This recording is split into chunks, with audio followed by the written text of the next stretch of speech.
Welcome.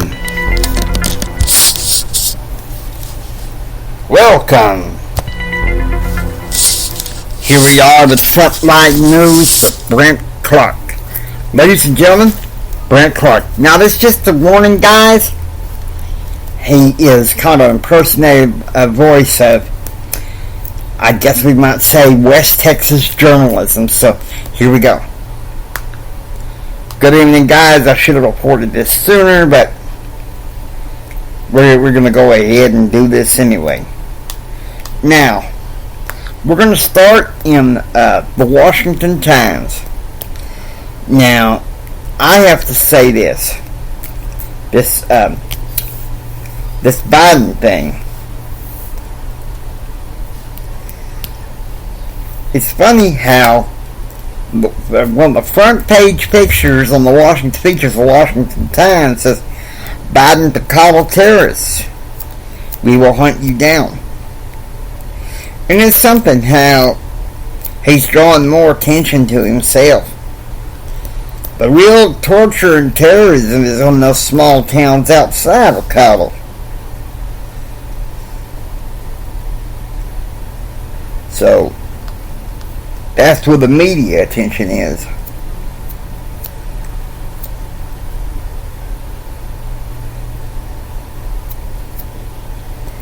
Now, here's another article I think is interesting. Virginia, this is the same on the Washington Times also. Virginia GOP sues to boot Terry McAuliffe off ballot. Now this has got to be pretty interesting. The Republican Party of Virginia has asked the court for an injunction to block gubernatorial candidate Terry McAuliffe, block his name from appearing on the general election ballot. You may ask why.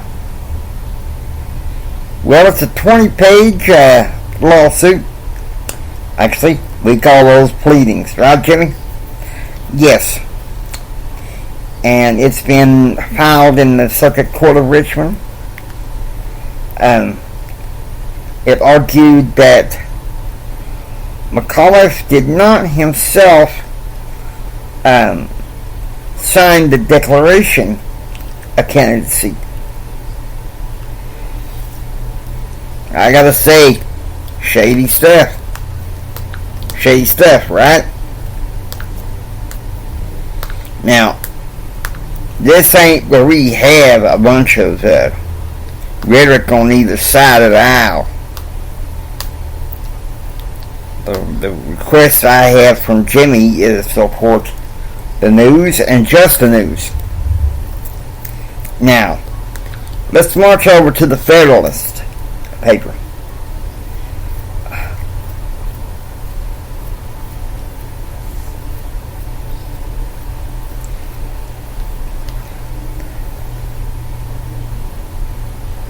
Here's a good question you might ask.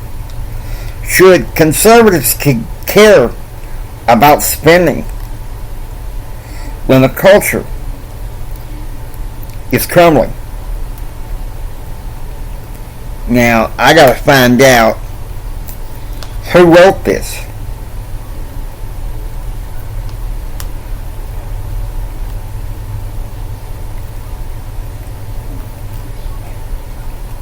One of the editorial stuff. Should we care about spending? Yes, I think we should. Because economics, believe it or not, is part of the culture. Alright? See, that's one thing that we're lacking in this country, among both sides of the aisle, is biblical economics. Biblical economics.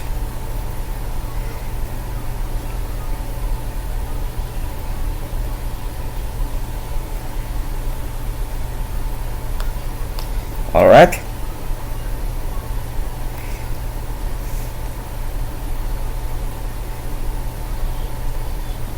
Now,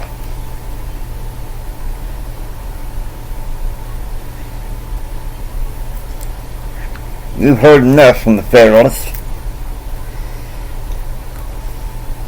So now we're going to go ahead and head on over to the Free Press.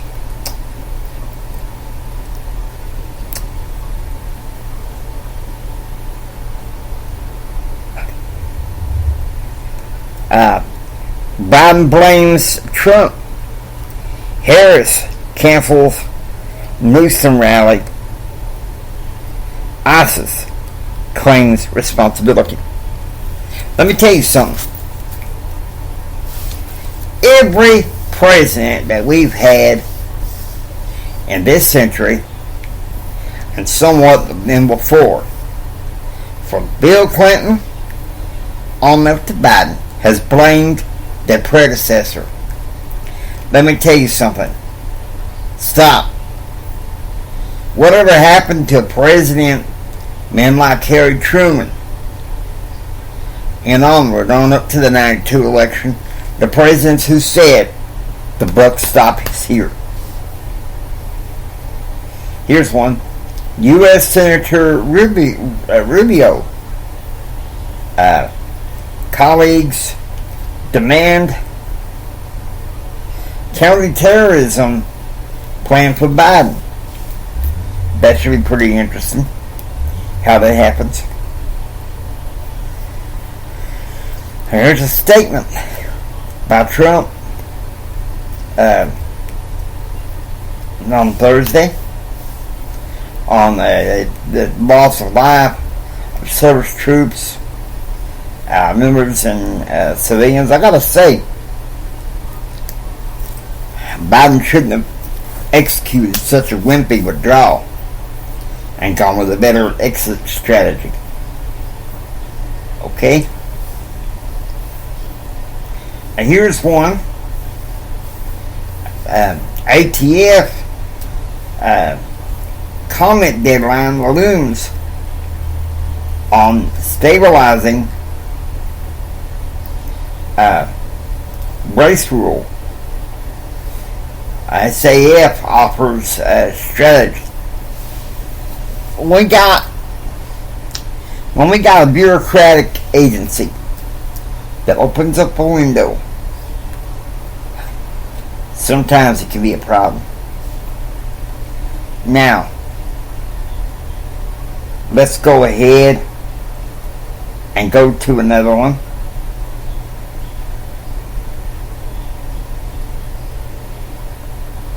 Let's go ahead and go to Newsmax. Of course, the McAuliffe lawsuit. Here's an interesting article. Blackwater co-founder, contractors,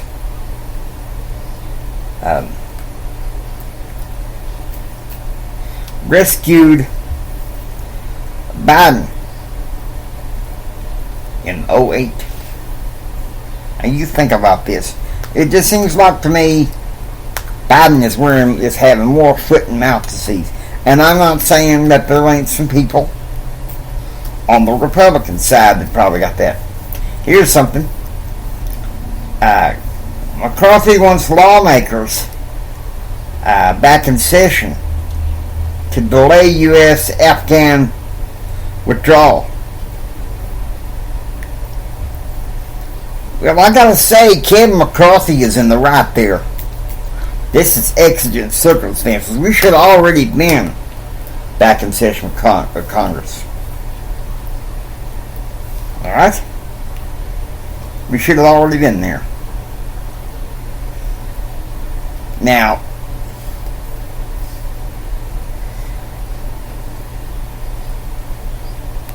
here's an article that sounds interesting. Ex-Trump advisor McMaster. What we saw today is just the beginning. I gotta say this. Some of the news outlets, get that reactive junk out there. My question is, among the newsmakers, is this. Where Where is the proactive approach to what's going on? Instead of just scaring everybody, because that's the problem. News is meant to scare everybody instead of just reporting the truth. And so, rather than scaring everybody, let's go ahead and get down to the nitty-gritty.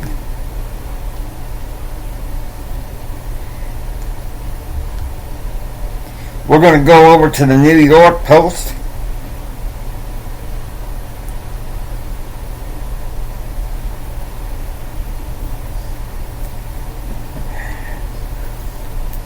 Yeah, we're going to the New York Post.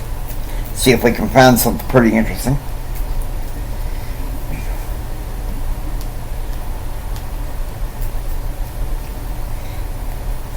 Here's one. Meghan McCain rips Harris for visiting her dad's memorial instead of focusing on Afghanistan. Okay, this is where I'm going to blast a Republican. A person whose family had died. Now, I'm not much of a fan of Kamala Harris, but let's have a bit of sensibility here on both sides of the aisle. So this reactive crap. It's because this media has become all COVID all the time, and all Afghanistan all the time. Granted, Afghanistan's a serious matter. Okay, here's an interesting one. I'm going to report on this one, Blair. Monica Lewinsky insisted impeachment show depict Clinton phone flashing. You know, I got to be honest with you. She had discussed that several times. So it's kind of like, you know, that the hypocrisy in politics today, both sides of the aisle, it's just so problematic. It's just such a big problem. And so that's why I've created this news deal. Yes, it has a little bit more of a conservative bent, but I don't hesitate on having a impersonator journalist I have here call out both sides of the aisle, because I think that needs to be done. Hope you enjoyed listening to the Brant Clark News. If you like what you hear, please subscribe. Become a part of our community. This is Brant Clark saying until next time. Pray for our country. Pray for the peace of Jerusalem. And God bless.